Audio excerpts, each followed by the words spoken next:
이제 사도행전의 마지막 장인 28장 말씀입니다. 28장 말씀은 바울이 드디어 로마에 도착했다 하는 그 내용이고,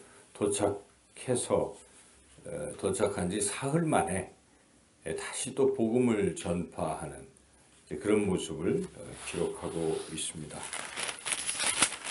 내용을 살펴보면 멜리데 섬에 이제 로마에 가기 전에 멜리데 섬에 잠깐 들렀는데, 거기서도 바울은 그 성령의 능력으로 병든 자들을 고쳐주는, 또 독사에게 물려도 해함을 당하지 않는 이제 그러한 기적을 베풀었습니다. 마가복음 그 부분에 보면은 그런 것이 이제 예언이 되어 있죠. 우리 예수님께서 마지막으로 이렇게 말씀하시기를 이런 말씀을 하셨습니다.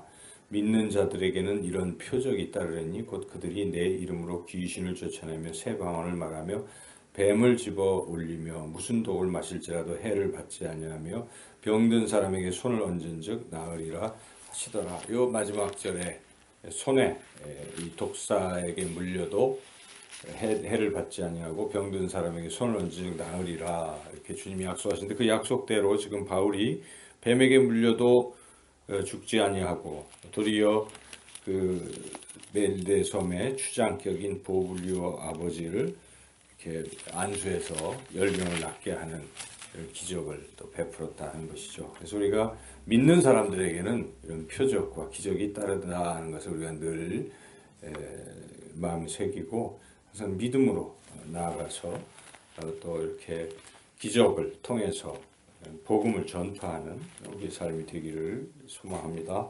아멘. 그리고 또 여기도 특별한 내용은 로마에 가는 그 길목에서 이름도 생소한 이 보디올이라는 곳을 들렀는데, 뜻밖에도 거기에 예수님 믿는 사람들이 있는 것입니다. 형제들이 있어서 바울이 참 마음에 기뻤습니다. 자기가 전도하지 않은 곳인데도 어떻게 거기에 사람들이 있을까? 15절 한번 읽어보시죠.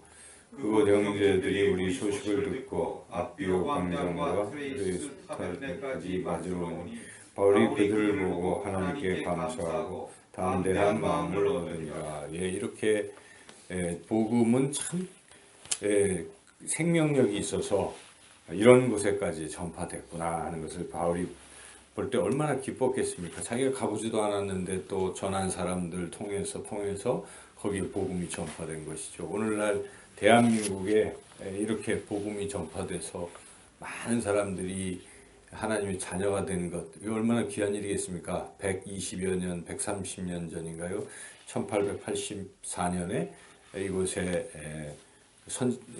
우리 선교사님들이 그때 오실 때는 이렇게 대한민국 복음이 전파되는 걸 아마 상상 못했을지도 모릅니다. 이렇게 복음 전파의 생명력은 놀라운 것이죠. 그래서 우리도 그런 소망과 희망을 가지고 복음을 전파해야 되겠습니다. 그리고 하나님께서는 또 그러한 것을 또 가끔 보여주시기도 하시죠.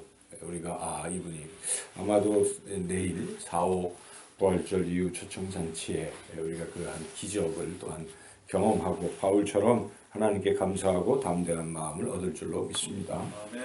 이제 바울이 로마에 들어가서 이제 복음을 전하는데, 바울은 오직 복음 전파에 대한 그 일념이기 때문에 거기에 이제 가택연금이 된 것입니다. 하나님께서 그래도 좀 자유롭게 그 집에 군사 한 명만 지키고 누구든지 자유롭게 만날 수 있도록, 그렇게 감옥이 좀 약한 감옥이죠.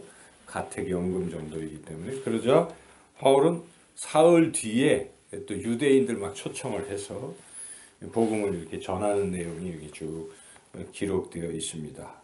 그런데 복음을 전했는데 두 종류입니다. 믿는 사람도 있고 믿지 않는 사람도 있다는 것이죠. 그 24절에 한번 읽어볼까요?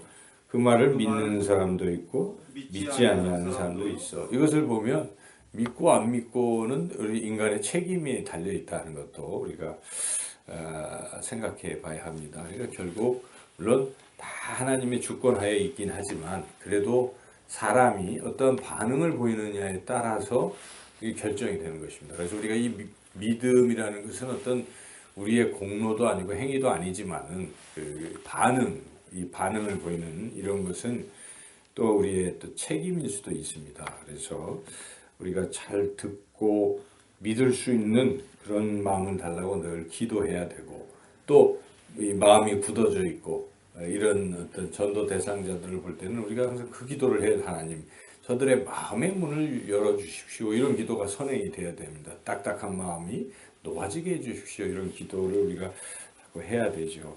그래서 이렇게 복음이 전파됐고, 이제 마지막 사도행전의 끝부분이 참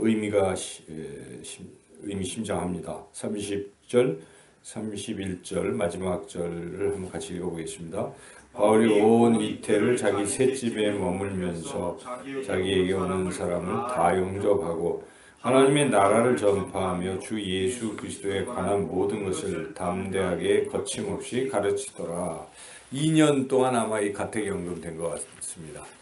정확한 연대를 알기는 어렵지만 AD 한 61년경부터 63년까지 이렇게 여기 갇혀 있고, 그 뒤에 이제 67년 이때쯤 로마의 그 네로 황제로 인한 박해가 있죠. 큰 박해. 그때 바울이 아마 순교했을 것으로 그렇게 우리가 생각하고 있는데, 이 지금 그 몇 년 직전까지 바울이 이렇게 가택연금 상태에서도 복음을 열심히 전파했다는 것을 우리가 알 수가 있습니다. 그래서 그 전한 내용이 참 중요하죠. 이게 항상 중요한데 우리가 무엇을 전하는가? 이 31절에 두 가지로 나와 있습니다. 하나님의 나라 그리고 주 예수 그리스도입니다. 그래서 우리가 천국을 전하지 않고는 그 복음이 아니에요. 그래서 어떤 사람들은 그런 걸 자꾸 기피할 수도 있지만 우리 분명히 얘기해야 됩니다. 천국과 지옥이 있다는 것을 분명히 이야기해야 됩니다. 그것 때문에 어떤 사람들이 왜 그런 식으로 전도하냐 하지만 그걸 전도하는 것이. 왜냐하면 여기에 성경에 사도 바울이 전하는 게 천국입니다. 하나님의 나라. 하나님의 나라를 전하지 않고서 무슨 힘이 있겠습니까? 그게 기쁜 소식입니다. 하나님의. 그래서 우리는 항상 천국에 대해서. 그래서 우리가 좀 적극적으로 전도할 때는 만일 당신이 오늘 밤 이 세상을 떠나셔도 천국에 갈 수 있겠습니까? 라고 묻는 것입니다. 도전적으로 묻는 것, 불쾌하지만 그게 핵심인 것이죠. 그들이 불쾌하지만 듣고 나면 상당히 생각을 하게 되는 것이죠. 그래서 우리가 천국에 대해서는 분명 확신을 가지고 있어야 되고 전할 수 있어야 되는 것이죠. 그리고 천국 가게 인도하시는 분은 주 예수 그리스도이십니다. 그래서 우리가